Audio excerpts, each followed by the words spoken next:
everybody, I'm Lee, and this is VINI. Today we're continuing our Voices of Valley series, and today we're going to be talking with a couple of members of a team that do something really, really amazing that I bet a lot of you don't know about. It's our care navigation team, and we'll be introducing Julie Nguyen and Isbel Cook. Welcome to the show. Oh, thank you. We're excited to be here. I'm fairly well versed in care navigation, but for people who don't know what care navigation team does, what do you do? Oh, we do a lot of things. We're kind of the jack of all trades in care navigation, but to simplify it, we help navigate the clients through the complex Valley system. So as everyone knows, we have so many programs at Valley, and looking from the outside in, it can be very intimidating on how do I get a client referred in for community partners. A client who's stepping down from the hospital, it's like, who's the contact referral to get into forensics? Or who do I contact at North Valley? Or who do I contact at South Valley? It's sometimes hard for them to keep track, particularly because we like to promote from within, and it can be difficult to keep track of who the main contact people are. So within care navigation, we kind of have two main roles in there. We have our partner liaisons, who are those contacts for our community providers. So they don't have to know who to contact at AOT. They just contact our awesome partner liaisons, who've actually just moved under our comm team, and we have some really cool new ones that are doing a fantastic job.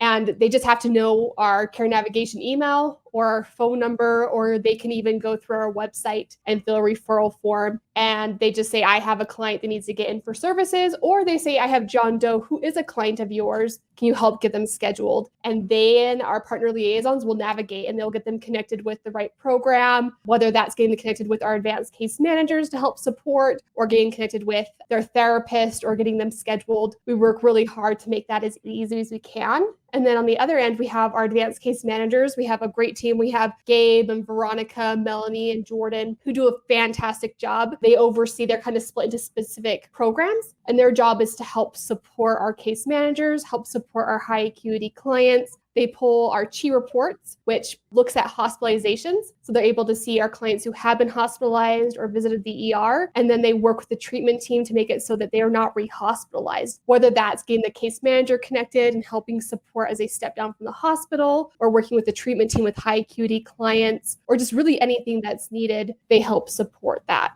So it's not just a tiny little program that does a tiny little thing. It's kind of all encompassing, isn't it? It is. Yes. Absolutely. So Isbel, what do you do with care navigation? So my role in care navigation is a partner liaison. What the partner liaison does is the main point of contact for hospitals, for clients that are stepping down from the hospital, as well as outside providers. Is just the one main point of contact. And then my role in care navigation is being able to coordinate their discharge planning, setting them up for follow-up appointments, if they're established, getting them connected with their treatment team, our ACMs to help support that, as well as scheduling for new intakes, whether it be Valley or even with our Highland Springs clinics. When I started at Valley, I was actually, and Isbel, you're familiar with the position because your husband did it for a while. I replaced him.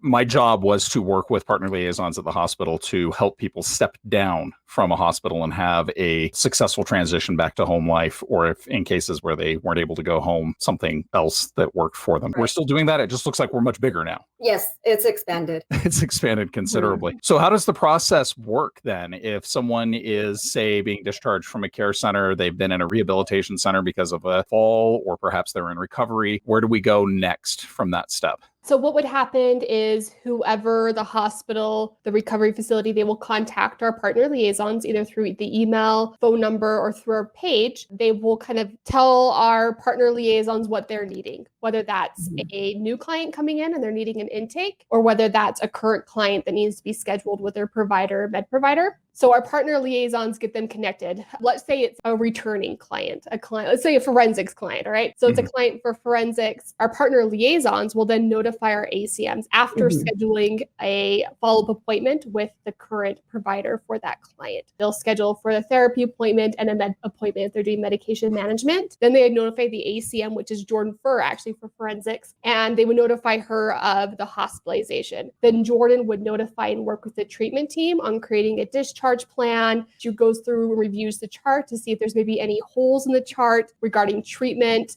Maybe she notices like case management is prescribed, and then she works with the treatment team to try to get a plan in place to avoid a rehospitalization. Sometimes that can look at her actually joining the team as a case manager to provide additional case management support, since our case managers do have large caseloads. They have a lot of clients they're working with. So with our high acuity clients, she can provide that additional support, or it's just doing that warm handoff and letting the treatment team take it and just making sure that they're aware of the client was hospitalized. These are the reasons they were hospitalized for. These are the medication changes that were happening, and then support that way. Now, the big, huge tool that we use for a lot of this with care navigation is the CHI report. Would either of you like to walk us through what that thing is? Because it's pretty daunting. Do you want to do that, Isabel? You are like the expert. Oftentimes, the ACMs, they pull reports daily for the programs that they are assigned to. What they do is with the CHI report, they will contact the treatment team. This portal is for hospitalizations throughout Salt Lake County, some out of county. Then what we do in care navigation is we track those clients that are frequent hospital or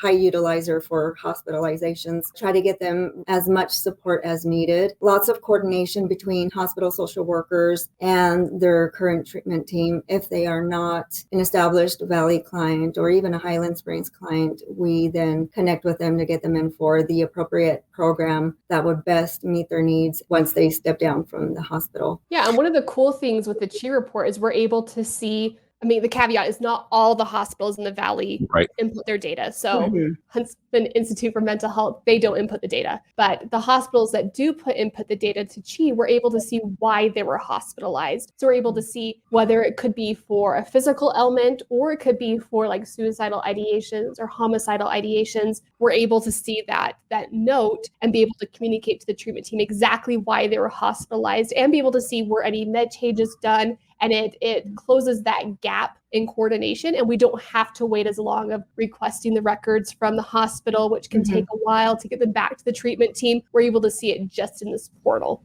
And the CHI is a powerful tool too. I know when I was working with it, I found a client who had just had a fall. That's all it was. And this was a young person in their early 40s. But seeing that they had been in rehabilitation, physical rehabilitation for the better part of a week, I thought, let's reach out and see how this person's doing. And otherwise, no one would have known. We wouldn't have known because they were only seeing a therapist every 90 days or so. And it would have been such a long time. And instead, we found a person who was in desperate need of help and getting reconnected with their therapist so that they could increase their visits, increase their medication dosage because of some depression they were dealing with. And without CHI, we would have never seen that. And that's kind of amazing. Like the strong correlation on how physical health and physical issues can be a manifestation of mental health issues that are going on. So that's why a lot of times we may send a CHI report because of stomach ache, but that could be a sign of anxiety or, other things that are going on. But that helps us kind of see, okay, we're seeing a deterioration in their physical health. What could that mean for their mental health? This will be important for the treatment team to know. And also, one thing that's very helpful is oftentimes we have a lot of clients that frequent the ER a lot and they don't let their providers know. So when we look at the CHI reports, we can see that they've been visiting the ER at least 5 times in a month. And then we have to try and figure out what is going on with them. What's the reason that they're visiting the ER that frequent? And then what can we do to help prevent that, right? Whether that's coordinating with the treatment team or going to our COC meeting and coordinating with Optum or their payer. It's a great tool for that coordination and working between all the programs. And there's another big reason why we want to look at those high utilizers for the emergency room. For instance, I worked with a client who would go 3-4 times a week. We are looking at, especially for Medicare and Medicaid clients, why would we want to reduce those hospital visits, right? Yeah. Right. We want to reduce them because it's not a good coping skill. A lot of times the ones we're seeing go 4 or 5 times a week is because going to the hospital is their coping skill. Like that's what they can do to kind of relieve what's going on. And then we say, what are additional coping skills we can get them? What supports can we get in place so that we can open up the ERs for people who do have those medical emergencies that need to go and making sure that they get the right support that they need. And I know in some cases that it's really important that we cut down on those high utilizations too, because there's only so much resource, right? So and cost involved with their insurance and all that, and being able to provide them the best support that we can. Absolutely. So if somebody out there listening was interested in learning more about care navigation, or if they are perhaps working with a client in direct care that they realize could actually maybe benefit from having the care navigation team take a look, how would they go about doing that? Yeah, we have a Slack channel just dedicated to care navigation Navigation, and it's Nice. it's care navigation. You can just Slack us a message if you need support. Even if you're like, I hear rumors that my client's in the hospital, can you check? We're able to check the Chi portal or call our contacts at the hospital to see what's going on with the client. Sometimes discharge paperwork is needed, or I just need additional support. It's just that care navigation Slack channel is the best way to go. The care navigation Slack channel is probably for anyone that's wanting to, get some information to help support their client, or even they want to provide an email for outside resources would be carenavigation@valleycares.com. Fantastic. Is there anything else either one of you would like to add to this? Because this is a pretty fascinating topic, and I think we could go on for an hour easily, but... So to add that, it's a fairly new program. I think it's been around for about 1.5 years now. I mean, it's a new program and we're still expanding and growing. And feedback, honestly, if you have feedback on ways that care navigation can better support programs, we're 100% open to that. We love to grow and get feedback and figure out ways that we can be better and figure out ways to better support the programs and our clients. So any feedback is welcome, and you're welcome to you can Slack me with direct feedback at Julie Wynn or just anyone on our team. So well, I'm excited to see how much the program's grown. From a tiny little genesis, it's definitely grown to something big, mighty that helps a ton of people. Julie, Isbel, thank you so much for joining us today. And I look forward to checking back with you. I'm going to check back every year and see how the program's going, see how it's grown. So sounds great. Thanks so much. Thank you.